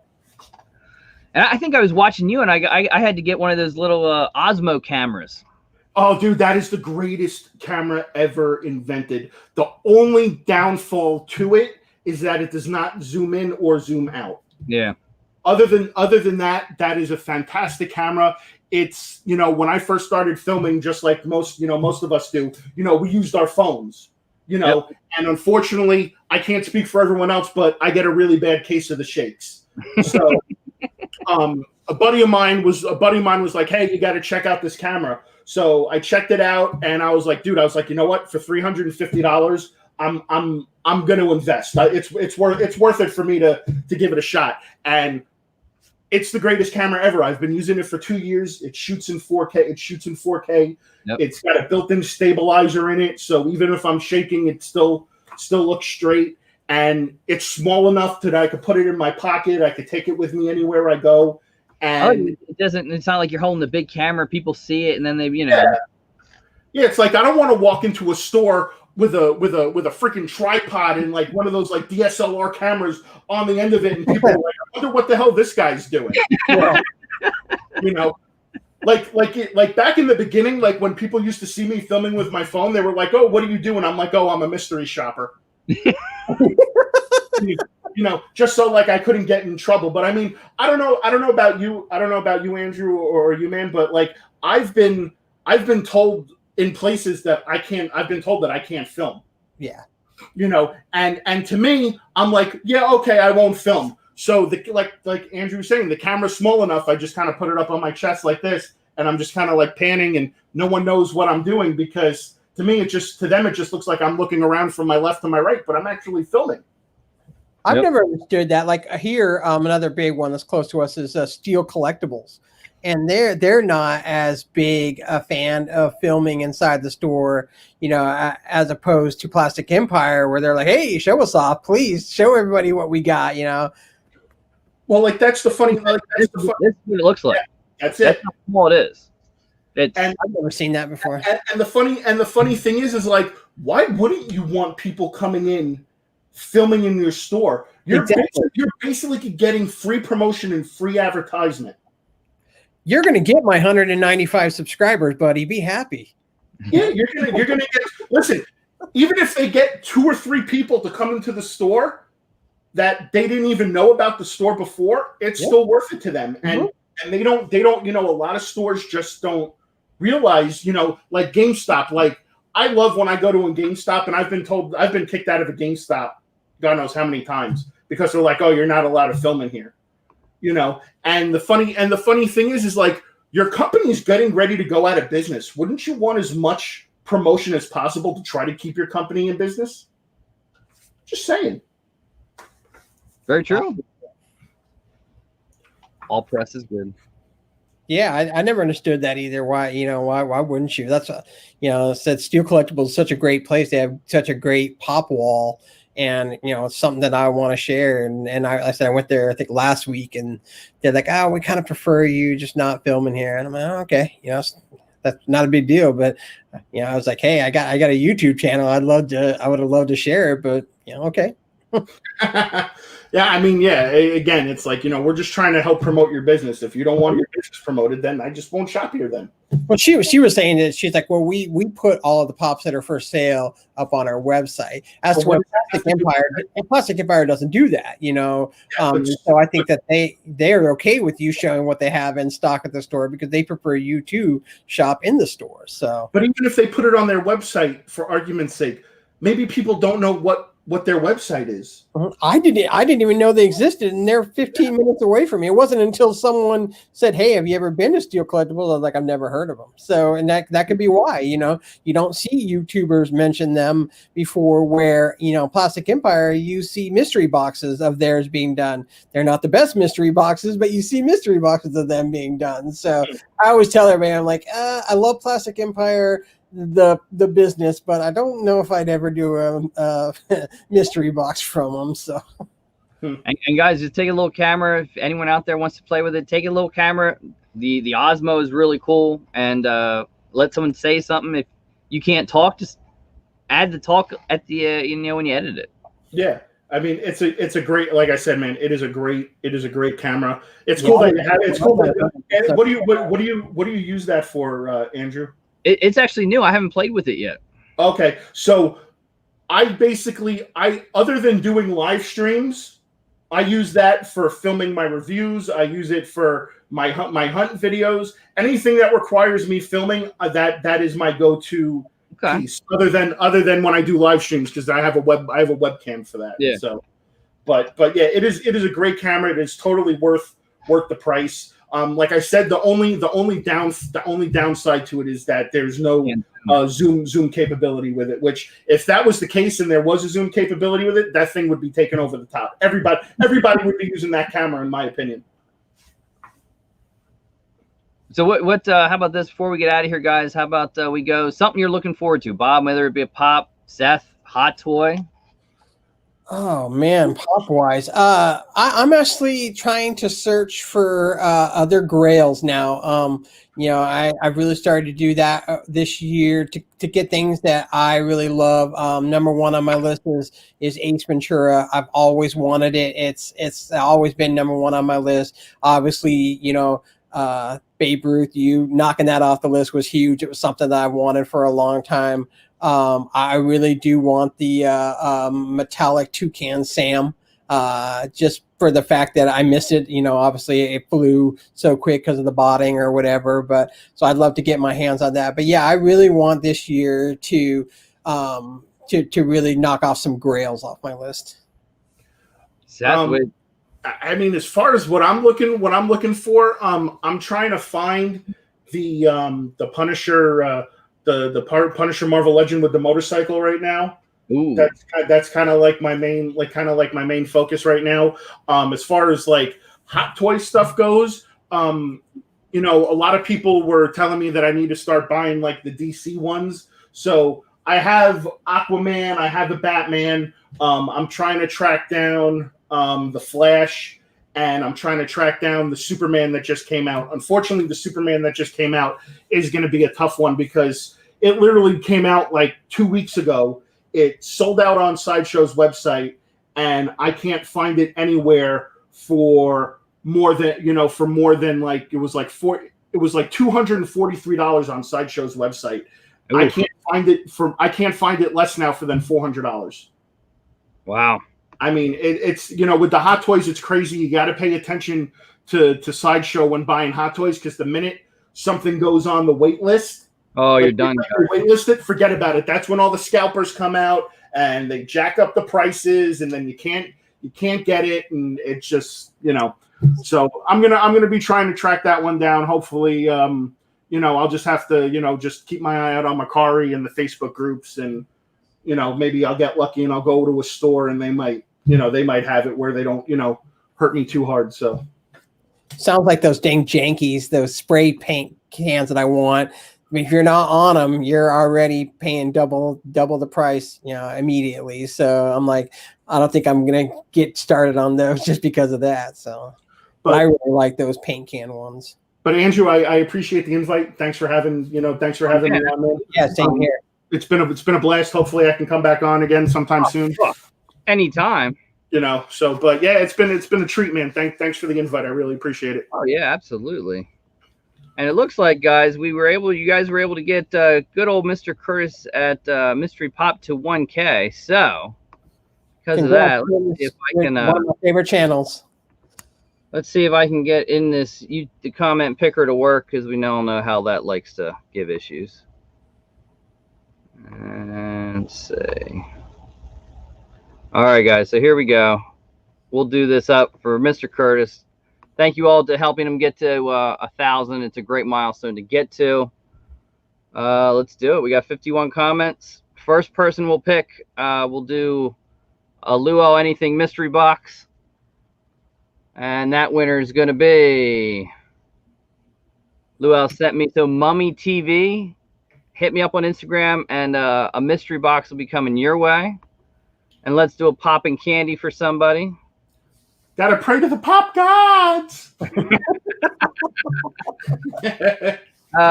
Jason Cloping. Congratulations to you. So guys, both hit me up on Instagram and let me know. And awesome. Guys, thanks for coming to join me. We'll definitely have to do this again. Yeah, no, thanks for having me on, man. I really appreciate it. I heard a wrestling thing, to sit and talk wrestling. I'd love to see that. Yeah, man. It's funny because again, me and my buddy George, we're always trying to figure out new ways to improve the channel, offer different content without, breaking the bank, because what we do now requires us to spend a lot of money, whether it's figures or what he's doing with his Star Wars stuff. And it's like, so it's like we're trying to come up with other contents that'll kind of alleviate us financially a little bit, as any collector can understand and relate to that. Oh, yeah. And since I've always watched wrestling, I've always been passionate about wrestling. I kind of put a feeler out there about trying to start a wrestling, a live stream wrestling show where, I get people to come on that, like wrestling, and we bullshit and we talk for a little bit, and you know, basically I kind of want to do maybe like a weekly recap show of like Raw and SmackDown and AEW and NXT, and just talk about like what went on, maybe like what they have done better, you know, where their storylines are at. And I'm thinking about like doing that, like, you know, like Saturday nights. So we'll see what happens. Yeah, that'd definitely be cool. That'd be awesome. Yeah, definitely trying to figure out the logistics of that. So it's, you know, it's still in infant stages. Guys, remember with YouTube, I mean, you're always going to spend more on YouTube than what you make. Yeah. Oh my God. No doubt. Listen, dude, you couldn't have said that any better. I love the fact that people think that, you know, larger YouTubers make crazy amount of money. To be honest with you guys, I'm lucky if a video makes like $5. I'm lucky if a video makes $5. To be honest with you, and the funny thing is that in order for YouTube to actually pay us out, we actually are the videos itself have to, as a total, have to generate over $100 in order to pay out. So we've maybe have been paid, God knows, maybe like 5 or 6 times in like the 4 years I've been doing this. So I mean, you know, it's for the love, guys. It's for the love of collecting. Definitely. Like people, again, like people think we're in this to make money. I'm like you just said, it's not a money making thing. It's just for fun. And here, for the members only live, I showed this one off. I'll show it off for you guys at night. Again, we talk childhood, we talk old. This is 80s. I grew up with this thing. I finally had one, a good old Voltron. Oh, Voltron, nice. P36 deluxe matchbox from like 85. Five mini lions form one mega robot. And the new stuff does not equal the old stuff, guys. Not even close. Not even close. No. If you look at the Transformers from back when we were where they're at now, forget about it, dude. I'll take an 80 something Gen 1 Optimus Prime any day of the week over the stuff. They're my favorite. I love that. I bought them, rebought them and paid an arm and a leg just for the Dinobots, because I remembered having them as a kid and I wanted to sit, not even realizing what they're worth now. Oh my goodness. Yeah, that was an expensive. It's that age old excuse of what we knew now, if we knew back then, we would all be in a different situation right now, because I'm sure we would all be millionaires with all the toys and the trading cards and the comics. If we held on to that stuff and didn't open any of that stuff up, we'd be millionaires. From the late 70s, 80s to I mean the G.I. Joe stuff. I mean, God did that big huge battleship. If you had that sealed, it's an unbelievable. Anything Kenner back in the day now is just printed money. It's facts. It's facts. Yeah. It's awesome. Well, guys, thanks for joining me. I hope you guys enjoyed it. Big shouts out to Bob. Big shouts out to Seth. What's poppin'? Make sure to check out the new video, guys, on Tuesdays. It's an enjoyable video. Also, check out when he does his Hot Toy specials. Oh yeah, I do the Hot Toy. I do every Tuesday at 10 a.m. is a hunt video, and then Thursday I have a new show that I've been doing the past 2 weeks. I call it the Hot Toys Lounge. It's the Hot Toys Lounge. You come in. You guys all get together and do a figures one too. We do the Hot Toys Lounge. Friday night we do a live show called the Geek Show, where we have a bunch of collectors on and we all bullshit and talk and whatnot. And then, we also do figure reviews. And then, George comes in with his statue reviews and his figure reviews too. And his lightsaber roulette is what I like to call it, because he does lightsaber mystery boxes. So we call it lightsaber roulette. It's very, our videos are very casino oriented. And one day, guys, the Funko Casino will come back. The Funko, listen, I'll breaking news, okay? The Funko Casino will come back. It's just a matter of time. Just bear with me, people. Guys, thanks for joining me. Thanks for helping out Mystery Pop Theater. 1K, an awesome milestone, Curtis. Congratulations on that one. And we'll see you again Thursday night with Sean on his channel. And we'll see you again next Sunday, guys. Peace, love, always. Enjoy collecting. Have a wonderful week. Be safe. Later, everybody.